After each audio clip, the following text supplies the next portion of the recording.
And for those following the development of my musical, this video is how I'm turning multiple outlines of my story into a single first draft of the script, and how I'm choosing what stays and goes. And stick around for the end because I have a question that may change the course of this project. Or not.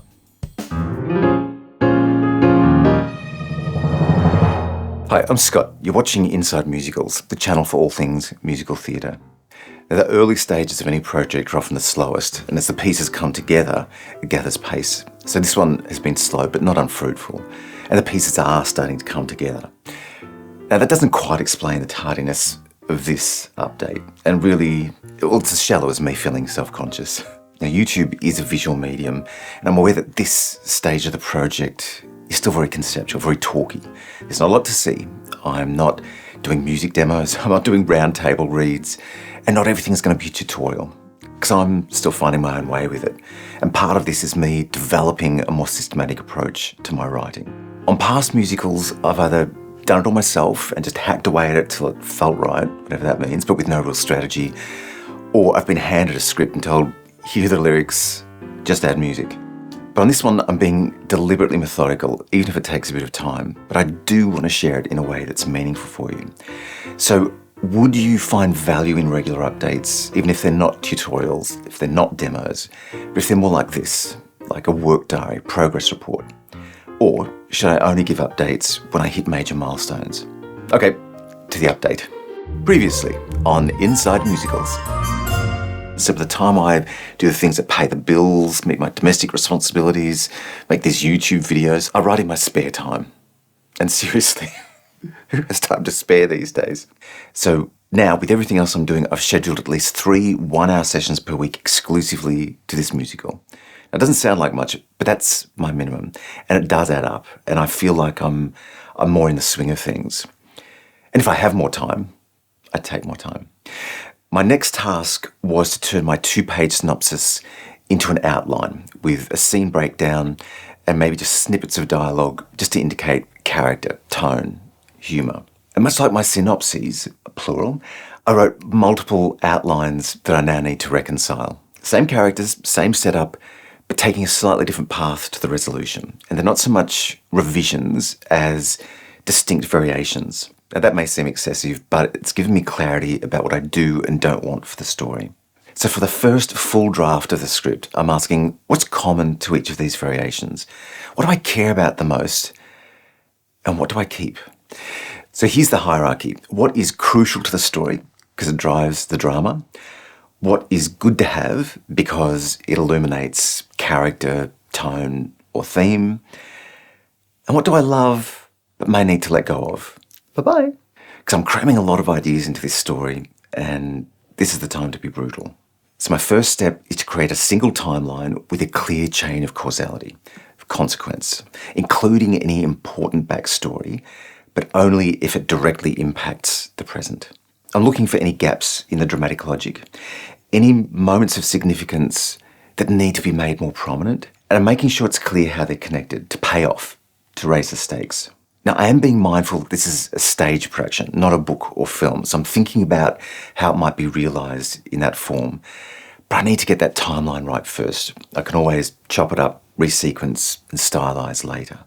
So to understand my process of elimination, let's compare some of the outlines. But let's recap the concept of the musical so that makes sense. So the musical is an irreverent workplace comedy set in a theatre. A once popular children's pantomime is about to celebrate its 35th year with the same actors in the lead roles. So that's actors now in their 50s, still playing children. Now, after 35 years, audiences are waning, tastes have changed. But years ago, that original cast made a pact. One in, all in. As long as one of them wants the show to go on, they all go on. And now they only keep each other there out of spite. Adding to the friction between those characters are the younger, newer casts who play the secondary characters in the pantomime. They want to push out the older cast so they can play the roles of the children. Now, we're going to see bits of the pantomime in the show, and it's a classic children's adventure. And it's a comedy in its own right. So, England, 1940s, broken family, father at war, mother and children flee London Blitz to a Cornish village. The children befriend a stray dog, only to have it taken by an evil dog-fighting ring. And as the children work together to save the dog, they heal the wounds of their broken family. Now, in my first outline, the central question had become whether or not the show survives its 35th year. The show was the stakes, the outcome, the measure of success or failure. But it was feeling too surface, too petty, too Mickey and Judy. Hey, we're going to save the show, so let's put it on in Old Man Carver's barn. The elements were right, but the emphasis was wrong. I mean, should we care about the show or the characters? Because what drew me to this story were these mature relationships and decades of secrets, betrayals, resentments, silences. All of that set against the lightness of a pantomime where, for better or worse, they've been a family for 35 years. And that's the parallel with the pantomime. A little family, broken by war, healed through a common goal. So my next outline, the emphasis was not so much on whether they save the show, but whether their relationships survive the effort. I'd originally imagined the pantomime as a successful, much-loved show that's only threatened by the backstage chaos. But that never really addressed the urgency, an inciting incident that sparks the descent between the characters. So now I'm thinking, what if it's the other way around? It's the pressure of this failing show that reignites the issues between these characters. Because there's a desperation in hanging on to something that's seen better days, and maybe that says something about the characters, that maybe they're stuck in time, a little bit like this pantomime that was written in the 1980s about the world of the 1940s.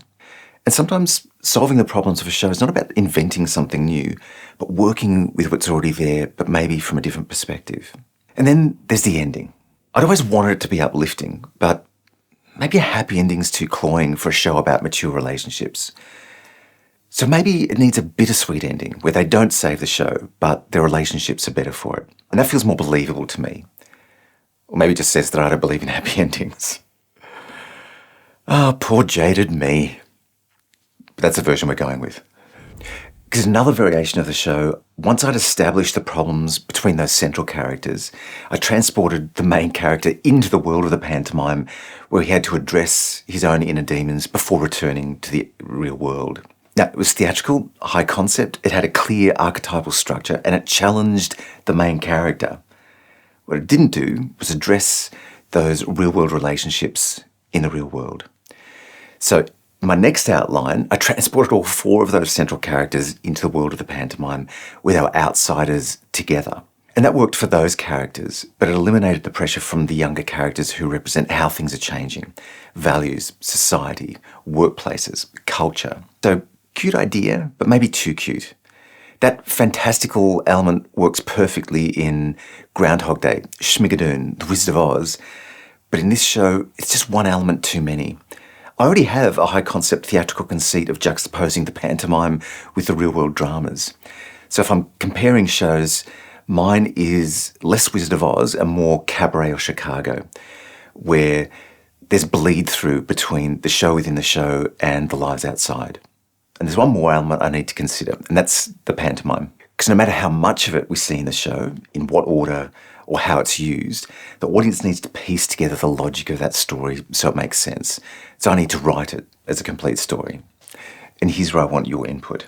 This project, at least in terms of YouTube, is about demonstrating the process of writing a musical from page to stage and giving you the confidence to do the same, or at least learning from my mistakes. Now, I could just as easily do that with the pantomime alone, writing it as a shorter, self-contained show and forgetting about the rest of the musical entirely. Now, it won't have nearly the complexity or depth, but we might get there a little faster. Or should I stay the course, write the whole thing, even if it takes that little longer? Vote in the comments. And I promise to give you more regular updates. And let me know if you're writing a musical. What stage are you at? Do you have any questions? But for now, I'm off to write the first draft of the script. Thank you so much for watching. I do love you. Now get out there and be brilliant.